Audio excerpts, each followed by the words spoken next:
छत्तीसगढ़ कांग्रेस अध्यक्ष दीपक बैज ने रायपुर में ऐतिहासिक कांग्रेस भवन वहां पर पहुंचे, जहां उन्होंने बैठक से पहले बजरंगबली के दर्शन किए और इस दौरान बैज ने बीजेपी पर जमकर निशाना साधा।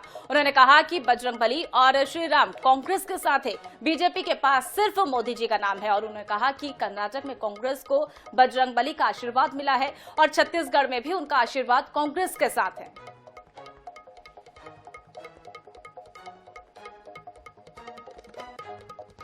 स्थल के आजू बाजू है तो मंदिर दर्शन कर ले, फिर अपना कार्यक्रम अपन शुरुआत करें। तो ये क्या है, इससे थोड़ा सा गति मिलता है। आपके तो कार्यालय में ही मंदिर है। बिल्कुल बिल्कुल बिल्कुल। अब अध्यक्ष जी मंदिर बनवा दिए तो अच्छा है। अब वैसे भी कर्नाटक में बजरंगबली ने हमारा नैया पार लगाया है, तो बजरंगबली तो प्रणाम तो करेंगे ही। अब इनके पास राम भी नहीं है, बजरंगबली भी नहीं है, तो हमारे पास राम भी है, बजरंगबली भी है।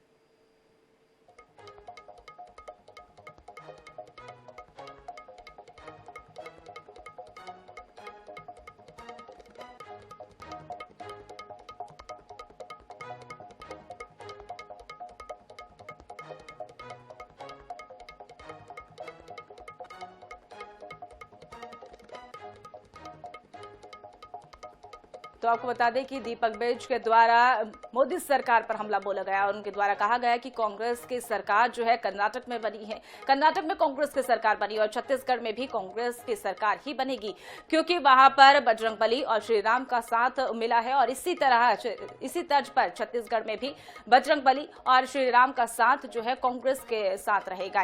ये आपको बता दें कि पीसीसी चीफ अध्यक्ष वहां पर उनके द्वारा कहा गया है कि मोदी सरकार जो है वो सिर्फ अपने ही गिरबान में झांककर देख ले। और इसी के दौरान उनके द्वारा तंज कसा गया है कि लगातार मोदी सरकार के मोदी जो है सिर्फ बीजेपी के पास है और हमारे पास जो है श्री राम और बजरंगबली का साथ है। और इसी तर्ज पर कर्नाटक में हमने सरकार बनाई थी और अब छत्तीसगढ़ में भी हम ही सरकार बनाएंगे। दीपक बैज के द्वारा ये बड़ा बयान सामने आया है और उनके द्वारा कहा गया है कि बीजेपी का सहारा सिर्फ मोदी जी है और हमारे पास भगवान बजरंगबली और श्री राम का साथ कांग्रेस को मिला है।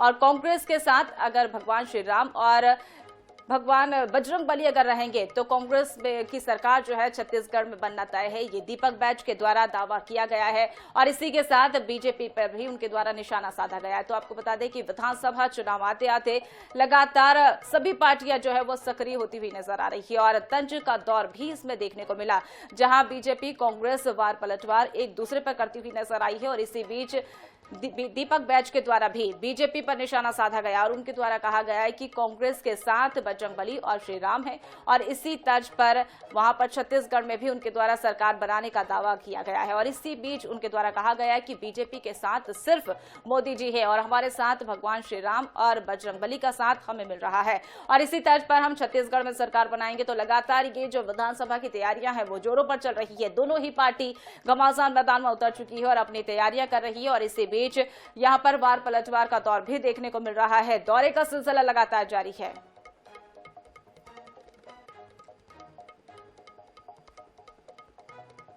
और इस खबर पर और अधिक जानकारी के लिए हमारे साथ विशेष संवाददाता गौरव शर्मा हमारे साथ जुड़ गए हैं। गौरव, जिस तरीके से लगातार विधानसभा चुनाव की तैयारी अब कांग्रेस जोरों से कर रही है, उसी बीच दीपक बैज का बयान सामने आता है और बीजेपी पर तंज कसा है, तो क्या बीजेपी का अभी तक इस पर कोई पलटवार सामने आया है? देखिए, कांग्रेस लगातार जो प्रभु श्री राम और हनुमान जी को अपने तरफ बताने की कोशिश कर रहे हैं, इसी क्रम में आज भी पीसीसी चीफ दीपक बैज ऐतिहासिक कांग्रेस भवन के मंदिर में दर्शन करने पहुंचे और उन्होंने कहा कि प्रभु श्री राम और हनुमान जी हमारे साथ है। कर्नाटक में भी भगवान का आशीर्वाद, हनुमान जी का आशीर्वाद हमें मिला था और छत्तीसगढ़ में भी आशीर्वाद मिलेगा। तो कहीं ना कहीं मंदिरों को लेकर, भगवान को लेकर एक बार फिर से सियासत देखने मिल रही। बजरंगबली के नाम को जिस तरह से कर्नाटक में बुलाने की कोशिश दोनों ही दलों ने की थी, छत्तीसगढ़ में भी कमोबेश इसी तरह की सियासत जो है देखने मिल रही है।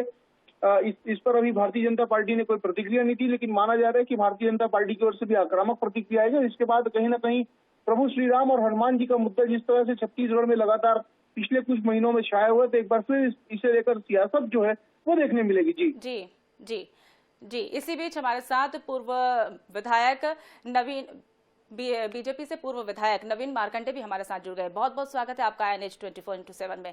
नवीन जी, जिस तरीके से लगातार बीजेपी और कांग्रेस के बीच छत्तीसगढ़ में घमासान देखने को मिला, अब दीपक बैज ने बीजेपी पर निशाना साधा है और उनके द्वारा कहा गया कि श्री राम और बजरंगबली का साथ है, तो आपकी क्या राय है इसमें? देखिए ऐसा है कि ये मुंह में राम बगल में छुरी का काम करने वाले लोग हैं। अगर राम जी के और बजरंगबली जी के इनको आशीर्वाद होता तो ये जो कांग्रेस की जो इतने वर्षों तक सरकार रही देश में, तो राम जी के अयोध्या में मंदिर के बारे में कुछ न कुछ पहल करते, लेकिन इन लोगों ने नहीं किया। दूसरे तरफ देखें तो सुप्रीम कोर्ट में इन लोगों ने हलफनामा दिया था कि राम का कोई अस्तित्व नहीं है, राम सेतु का कोई अस्तित्व नहीं है। तो इस तरह से इन लोग बात करने वाले लोग सत्ता के लोभ में इन लोगों को ये बताने की कोशिश कर रहे हैं कि हम राम भक्त हैं, ये हनुमान भक्त हैं। भगवान का भक्त होना एक अलग बात है, लेकिन उसको इस तरह से जो है सत्ता से जोड़कर इन लोगों को काम करने का जो मिल रहा है, मतलब इन लोगों ने वो प्लान किया है, वो एक तरह से सत्ता के लोभ के लिए है।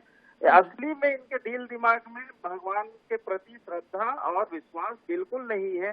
इसी कारण से तो इन लोगों ने इनके जो लंबे कार्यकाल में किसी प्रकार का भगवान के प्रति कोई आस्था और आस्था के साथ साथ उनके भव्यता और निर्माण के लिए लोगों ने कोई प्रयास नहीं किया है। जी, और इसी बीच हमारे साथ कांग्रेस विधायक विनय जायसवाल हमारे साथ जुड़ गए हैं। विनय जी, जिस तरीके से आपने सुना होगा नवीन जी का, और उनके द्वारा ये कहा गया है कि सरकार जो है लगातार कांग्रेस की छत्तीसगढ़ में है, लेकिन अभी तक भी उनका जो सत्ता है वो लगातार बरकरार है, लेकिन विधानसभा चुनाव को देखते हुए ये जो झूठा आरोप बीजेपी पर लगाया जा रहा है, तो इस पर आपकी क्या राय है?